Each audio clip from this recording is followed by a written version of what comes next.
ಬೆಂಗಳೂರಿನ ಜನ ಮಳೆ ಅಂದರೆ ಭಯ ಪಡಬೇಕಾದಂತಹ ಪರಿಸ್ಥಿತಿ ನಿರ್ಮಾಣವಾಗಿದೆ. ಆ ಪ್ರಮಾಣದಲ್ಲಿ ಅವಾಂತರವನ್ನು ಸೃಷ್ಟಿ ಮಾಡಿದೆ. ಸಿಲ್ಕ್ ಬೋರ್ಡ್ನ ಜಂಕ್ಷನ್ ನಿನ್ನೆ ಸುರಿದಂತಹ ಮಳೆಗೆ ಸಂಪೂರ್ಣವಾಗಿ ಜಲಾವೃತವಾಗಿದೆ. ಎಲೆಕ್ಟ್ರಾನಿಕ್ ಸಿಟಿಯ ಫ್ಲೈಓವರ್ ಅನ್ನು ಕೂಡ ಕ್ಲೋಸ್ ಮಾಡಿದ್ದಾರೆ. Silk board junction full traffic ಜಾಮ್ನಿಂದ ಈಗ ಗಿಜಿಗುಡ್ತಾ ಇರುವಂಥದ್ದು. ಎಲೆಕ್ಟ್ರಾನಿಕ್ ಸಿಟಿ ಟು ಸಿಲ್ಕ್ ಬೋರ್ಡ್ನ ಮಾರ್ಗವನ್ನು ಕ್ಲೋಸ್ ಮಾಡಿದ್ರಂತಹ ಪರಿಣಾಮ ಈಗ ಟ್ರಾಫಿಕ್ ಜಾಮ್ ಉಂಟಾಗಿದೆ. JCB ಮೂಲಕ ನೀರನ್ನು ಹೊರಹಾಕುವಂತಹ ಕೆಲಸವನ್ನು ಪಾಲಿಕೆ ಮಾಡ್ತಾ ಇದೆ. ಸಿಲ್ಕ್ ಬೋರ್ಡ್ ಜಂಕ್ಷನ್ನಲ್ಲಿ ಮಳೆ ತಂದಂತಹ ಅವಾಂತರ ಇದೆ. ಎಲೆಕ್ಟ್ರಾನಿಕ್ ಸಿಟಿ ಫ್ಲೈಓವರನ್ನು ಕ್ಲೋಸ್ ಮಾಡಿರೋದ್ರಿಂದ ಕಿಲೋಮೀಟರ್ ಗಟ್ಟಲೆ ಟ್ರಾಫಿಕ್ ಜಾಮ್ ಉಂಟಾಗಿದೆ. ಸಿಲ್ಕ್ ಬೋರ್ಡ್ನ ವಿಜುವಲ್ಸನ್ನು ನೀವು ಗಮನಿಸ್ತಾ ಇದ್ದೀರಿ. ಬಸ್ಸು ನಿಂತಲ್ಲಿಯೇ ನಿಂತ್ಕೊಂಡಿದ್ದಾವೆ. ಯಾವ ಪ್ರಮಾಣದಲ್ಲಿ ನೀರು ನಿಂತಿದೆ ಅನ್ನೋದನ್ನು ನೀವು ನೋಡ್ತಾ ಇದ್ದೀರಿ. JCB ಮೂಲಕ ನೀರನ್ನು ತೆರವುಗೊಳಿಸೋದಕ್ಕೆ ಈಗ ಅಧಿಕಾರಿಗಳು ಮುಂದಾಗ್ತಿದ್ದಾರೆ ಅನ್ನೋದು ಗೊತ್ತಾಗ್ತಾ ಇದೆ. ನೋಡಿ, ಆಳೆತ್ತರದ ನೀರು ಅದೇ ನೀರಿನಲ್ಲಿಯೇ ಸಂಚಾರ ಮಾಡಬೇಕಾದಂತಹ ಪರಿಸ್ಥಿತಿ. ಆ ಫ್ಲೈಓವರ್ನ ಹಿಂದೆ ದೊಡ್ಡ ಮಟ್ಟದಲ್ಲಿ ಈಗ ವೆಹಿಕಲ್ಗಳು ಕ್ಯೂ ನಿಂತಿರುವಂಥದ್ದು. ಮತ್ತೊಂದು ಕಡೆ ಜನ ಆ ಕಡೆನೂ ಹೋಗೋಕ್ಕಾಗದೆ, ಈ ಕಡೆನೂ ಬರೋದಕ್ಕಾಗದೆ ಅತಂತ್ರ ಪರಿಸ್ಥಿತಿಯಲ್ಲಿ ನಿಂತ್ಕೊಂಡಿದ್ದಾರೆ. ಮತ್ತೊಂದು ಕಡೆ 2-3 JCBಗಳಿಂದ ನಿರಂತರವಾಗಿ ನೀರನ್ನು ತೆರವುಗೊಳಿಸುವಂತಹ ಕಾರ್ಯಾಚರಣೆ ಆಗ್ತಾ ಇದೆ. ಒಂದೇ ಒಂದು ಮಳೆ ಸಿಲ್ಕ್ ಬೋರ್ಡ್ನಲ್ಲಿ ಸೃಷ್ಟಿಸಿರುವಂತಹ ಅಧ್ವಾನವನ್ನು ನೀವು ನೋಡ್ತಾ ಇದ್ದೀರಿ. ಮುಖ್ಯ ರಸ್ತೆಯಲ್ಲಿಯೇ ಆಳೆತ್ತರದ ನೀರು ನಿಂತಿದೆ. ವಾಹನ ಸವಾರರು ಹಿಂದೂ ಹೋಗೋದಕ್ಕಾಗ್ತಾ ಇಲ್ಲ, ಮುಂದೂ ಬರೋದಕ್ಕಾಗ್ತಾ ಇಲ್ಲ. ಪರಿಸ್ಥಿತಿ ಯಾವ ರೀತಿ ಇದೆ ಅನ್ನೋದನ್ನು ನೀವು ನೋಡ್ತಾ ಇದ್ದೀರಿ. ಕೆಸರು ಮಿಶ್ರಿತ ನೀರು ಮುಖ್ಯ ರಸ್ತೆಯಲ್ಲಿಯೇ ನಿಂತಿರುವಂಥದ್ದು. ವಾಹನ ಸವಾರರ ಪಾಡಂತೂ ಹೇಳತೀರದಾಗ್ಬಿಟ್ಟಿದೆ. ಆಫೀಸಿಗೆ ಹೋಗೋರು, ಸ್ಕೂಲು ಕಾಲೇಜಿಗೆ ಹೋಗಬೇಕಾದವರು, ತಾವಂದು ಕಂಡಂತಹ ಜಾಗಕ್ಕೆ ಹೋಗಬೇಕಾದವರು ಎಲ್ಲರೂ ಕೂಡ ಈಗ 100 ಬಾರಿ ಯೋಚನೆ ಮಾಡಿ ಮನೆಯಿಂದ ಹೊರಗೆ ಕಾಲಿಡಬೇಕಾದಂತಹ ಪರಿಸ್ಥಿತಿ ನಿರ್ಮಾಣವಾಗಿದೆ. ಮತ್ತಷ್ಟು ಡೀಟೇಲ್ಸ್ ಕೊಡ್ತಾರೆ ಲೋಕೇಶ್, ನೇರ ಸಂಪರ್ಕದಲ್ಲಿ ಜಾಯ್ನ್ ಆಗಿದ್ದಾರೆ. ಲೋಕೇಶ್, ಒಂದೇ ಒಂದು ಮಳೆ ಬೆಂಗಳೂರಿನನ್ನೇ ಅಧ್ವಾನ ಮಾಡಿ ಹಾಕ್ಬಿಟ್ಟಿದೆ. ಪ್ರವಾಹದ ಪರಿಸ್ಥಿತಿಯನ್ನು ಸೃಷ್ಟಿ ಮಾಡಿಬಿಟ್ಟಿದೆ. ನೀವಿರುವಂತಹ ಜಾಗದಲ್ಲಿ ಮಳೆ ಏನೆಲ್ಲ ಅವಾಂತರ ಸೃಷ್ಟಿ ಮಾಡಿದೆ, ಜನ ಏನು ಹೇಳ್ತಿದ್ದಾರೆ, ನೀರನ್ನು ತೆರವುಗೊಳಿಸುವಂತಹ ಕಾರ್ಯಾಚರಣೆ ಹೇಗಾಗ್ತಾ ಇದೆ ಅಂತ ಹೇಳಿ. ಪ್ರೇಮ್, ನಾನು ಸಿಲ್ಕ್ ಬೋರ್ಡ್ ಜಂಕ್ಷನ್ ಬಳಿ ಇದ್ದೀನಿ. ಈ ಜಂಕ್ಷನ್ನಲ್ಲಿ ನೀರು ನಿಂತಲ್ಲೇ ನಿಂತಿದೆ.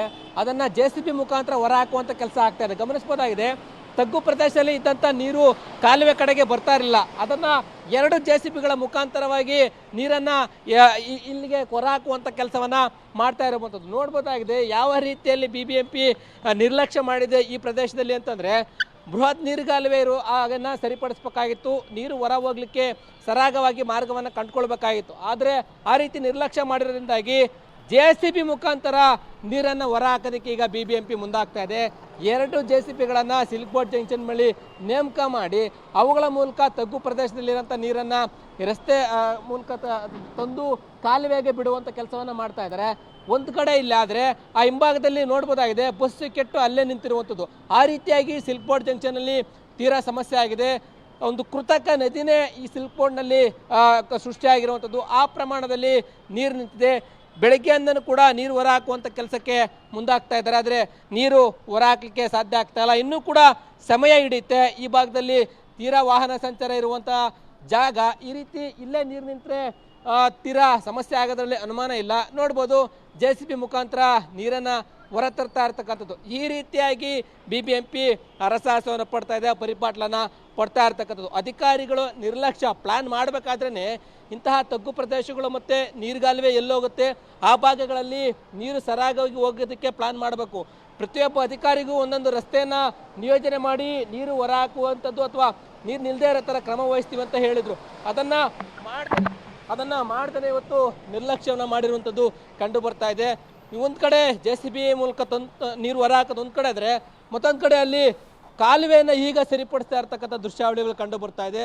ಅಲ್ಲಿ BBMPಯ ಸಿಬ್ಬಂದಿಗಳು, ಅಧಿಕಾರಿಗಳು ನಿಂತ್ಕೊಂಡು ಕಾಲುವೆಯನ್ನು ನೀರು ಸಂಪರ್ಕ ಕಲ್ಪಿಸುವಂಥ ಕಾಲುವೆಯನ್ನು ಈಗ ಹೂಳೆತ್ತುವಂಥ ಕೆಲಸಕ್ಕೆ ಮುಂದಾಗ್ತಾ ಇದ್ದಾರೆ. ಮೊದಲೇ ಮಾಡಿದರೆ ನೀರು ನಿಂತ್ಕೊಳ್ತಾ ಇರಲಿಲ್ಲ. ಈ ರೀತಿಯಾಗಿ ಸಿಲ್ಕ್ ಬೋರ್ಡ್ ಜಂಕ್ಷನಲ್ಲಿ ತೀರಾ ಸಮಸ್ಯೆಯನ್ನು ತೊಂದೊಂಡಿರುವಂಥದ್ದು.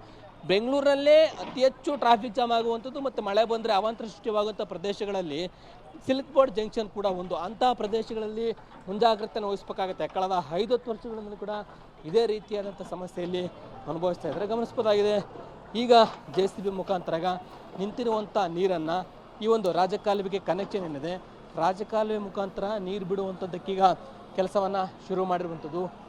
ಯಾವಾಗ ನೀರು ನಿಲ್ಲುವಂಥದ್ದು ಜಾಸ್ತಿ ಆಯಿತು, ಅದು ಖಾಲಿ ಆಗಲ್ಲ ಅಂತ ಗೊತ್ತಾದ ತಕ್ಷಣ ಮತ್ತೊಂದು ಕಾಲುವೆಯನ್ನು ಈಗ ರಚನೆ ಮಾಡಿ ಅದರ ಮುಖಾಂತರವಾಗಿ ನೀರನ್ನು ಹೊರ ಹಾಕುವಂಥ ಕೆಲಸವನ್ನು ಮಾಡ್ತಾ ಇರುವಂಥದ್ದು ಇಲ್ಲಿ ಕಂಡು ಬರ್ತಿದೆ ಪ್ರೇಮ್.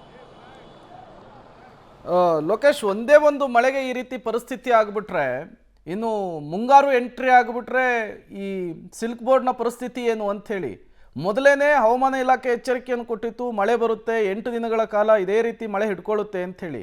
ಅದಾಗಿಯೂ ಕೂಡ ಅಧಿಕಾರಿಗಳು ನಿರ್ಲಕ್ಷ್ಯ ವಹಿಸಿದಾರಲ್ಲ, ಏನು ಹೇಳಬೇಕು ಇವರಿಗೆ ಅಂತ? ಪ್ರೇಮ್, ಅಧಿಕಾರಿಗಳು ಪ್ರತಿ ಬಾರಿ ಕೂಡ ನಿರ್ಲಕ್ಷ್ಯವನ್ನು ಮಾಡ್ತಾನೆ ಬರ್ತಾ ಇದ್ದಾರೆ. ಯಾಕೆ ಅಂತಂದರೆ ಇವರಿಗಾಗಲೇ 182 ಪ್ರವಾಹ ಪೀಡಿತ ಪ್ರದೇಶಗಳಿವೆ ಬೆಂಗಳೂರಿನಲ್ಲಿ ಅಂತ ಹೇಳಿ ಗುರುತು ಮಾಡಿದ್ದು, ಅವುಗಳಲ್ಲಿ ನೀರು ನಿಲ್ಲದಂತೆ ತಗ್ಗು ಪ್ರದೇಶಗಳಲ್ಲಿ ನೀರು ನಿಲ್ಲದಂತೆ ಕ್ರಮ ವಹಿಸ್ತೀವಿ ಅಂತ ಹೇಳಿದರು. ಪ್ರತಿ ಬಾರಿ ಮೀಟಿಂಗ್ ಮಾಡಿದಾಗಲೂ ಕೂಡ ಇದೇ ಅವರು ಉತ್ತರವನ್ನು ಕೊಡ್ತಾರೆ. ಆದರೆ ಈಗ ಇನ್ನೂ ಇದು ಪೂರ್ವ ಮುಂಗಾರು, ಮತ್ತೆ ಇನ್ನೇನು ಮುಂಗಾರು ಆರಂಭ ಆಗುತ್ತೆ, ಮಳೆ ಆಗ್ತಾನೆ ಇರುತ್ತೆ. ಇಂತಹ ಸಂದರ್ಭಗಳಲ್ಲಿ ಎಚ್ಚೆತ್ತು ಸರಿಪಡಿಸಬೇಕಾಗತ್ತೆ. ಆದರೆ BBMP ಒಂದೇ ಒಂದು ಮಳೆಗೆ BBMPಯ ಬಂಡವಾಳ ಬಯಲಾಗ್ತಿದೆ. ಬಜೆಟ್ಗಳಲ್ಲಿ ರಾಜಕಾಲುವೆ ನಿರ್ವಹಣೆಗೆ ಹೂಳೆತ್ತೋದಕ್ಕೆ ಅಂತೇಳಿ ದುಡ್ಡನ್ನು ಕೋಟಿಗಟ್ಟಲೆ ಮೀಸಲಿಡ್ತಾರೆ. ರಸ್ತೆ ಗುಂಡಿಗಳನ್ನು ಮುಚ್ಚೋದಕ್ಕೆ ಅಂತೇಳಿ ಕೋಟಿಗಟ್ಟಲೆ ಹಣವನ್ನು ಮೀಸಲಿಡ್ತಾರೆ. ಆದರೆ ಇಲ್ಲಿ ಆ ಮೀಸಲಿಟ್ಟಂಥ ಹಣ ಎಲ್ಲ ಎಲ್ಲಿ ಹೋಗುತ್ತೆ? ರಸ್ತೆ ಗುಂಡಿ ನಿರ್ಮಾಣಕ್ಕೆ, ರಾಜಕಾಲುವೆ ನಿರ್ಮಾಣಕ್ಕೆ, ತಗ್ಗು ಪ್ರದೇಶಗಳನ್ನು ಸರಿಪಡಿಸೋದಕ್ಕೆ, ಪ್ರವಾಹ ಆಗದೇ ಇರೋದಕ್ಕೆ, ಅದಕ್ಕೂ ಕೂಡ 100 ಕೋಟಿ ರೂಪಾಯಿಯನ್ನು ಬಜೆಟಲ್ಲಿ ಮೀಸಲಿಟ್ಟು ಕ್ರಮವನ್ನು ವಹಿಸ್ತೀವಿ ಅಂತ ಹೇಳ್ತಾರೆ. ಆ ದುಡ್ಡೆಲ್ಲ ಎಲ್ಲೋಯ್ತು ಅನ್ನುವಂಥ ಪ್ರಶ್ನೆ ಮೂಡ್ತಾ ಹೋಗುತ್ತೆ. ಅಧಿಕಾರಿಗಳು ಮೀಟಿಂಗ್ಗಳಲ್ಲಿ ಹೇಳೋದು ಒಂದು ಕಾಗದದಲ್ಲಿ, ಆದರೆ ಅವರ ಕಾರ್ಯರೂಪಕ್ಕೆ ಬರುವಂಥದ್ದು ಕೆಲಸ ಮಾಡ್ತಾ ಇರೋದು ಮತ್ತೊಂದು ರೀತಿಯಲ್ಲಿ. ಪ್ರತಿಯೊಂದು ಬೆಂಗಳೂರಿನ 8 ವಲಯಗಳಲ್ಲಿ ಪ್ರಮುಖವಾಗಿ ಪ್ರವಾಹ ಪೀಡಿತ ಪ್ರದೇಶ ಆಗ್ತಕ್ಕಂಥ ವಲಯಗಳು ಅಂತಂದರೆ ಮಹದೇವಪುರ, ಬೊಮ್ಮನಹಳ್ಳಿ, ಪೂರ್ವ ವಲಯ ಮತ್ತು ಯಲಹಂಕ ವಲಯ. ಈ 4 ವಲಯಗಳಲ್ಲೂ ಕೂಡ ಜಾಸ್ತಿ ಪ್ರವಾಹ ಪೀಡಿತ ಪ್ರದೇಶಗಳಿವೆ. ಅವುಗಳನ್ನು ಶಾಶ್ವತ ಪರಿಹಾರವನ್ನು ನೀಡಲಿಕ್ಕೆ BBMP ಕೈಲಿ ಇವತ್ತು ಕೂಡ ಆಗ್ತಾ ಇಲ್ಲ. ಸಾಯಿ ಲೇಔಟ್ ಅಂತ ಪ್ರದೇಶಗಳಲ್ಲಿ 10 ವರ್ಷಗಳಿಂದ, ಸುಮಾರು 10-15 ವರ್ಷಗಳಿಂದ ಕೂಡ ಸಮಸ್ಯೆ ಆಗ್ತಾ ಇದೆ.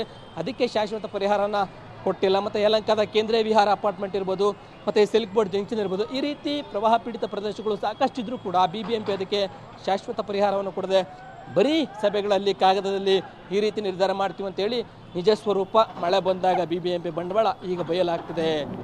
ಓಕೆ, ಥ್ಯಾಂಕ್ ಯು ಲೋಕೇಶ್ ತಮ್ಮೆಲ್ಲ ಮಾಹಿತಿಗಾಗಿ. ಶಾಶ್ವತ ಪರಿಹಾರ ಕೊಡೋದಕ್ಕೆ ಎಲ್ಲಿ ಸಾಧ್ಯ ಅಂಥೇಳಿ, ಇರೋ ಬರೋ ಕೆರೆಗಳನ್ನೆಲ್ಲ ನುಂಗಿ ನೀರು ಕುಡ್ದಾಯಿತು, ರಾಜಕಾಲುವೆಗಳನ್ನು ಒತ್ತುವರಿ ಮಾಡಿಕೊಂಡು ಕಟ್ಟಡ ಕಟ್ಟಾಯಿತು, ಅವೈಜ್ಞಾನಿಕವಾಗಿ ಕಟ್ಟಡಗಳನ್ನು ನಿರ್ಮಾಣ ಮಾಡಿಕೊಳ್ಳಲಾಗಿದೆ. ಇನ್ನು ಶಾಶ್ವತ ಪರಿಹಾರ ಹೆಂಗೆ ಸಿಗೋಕ್ಕೆ ಸಾಧ್ಯ?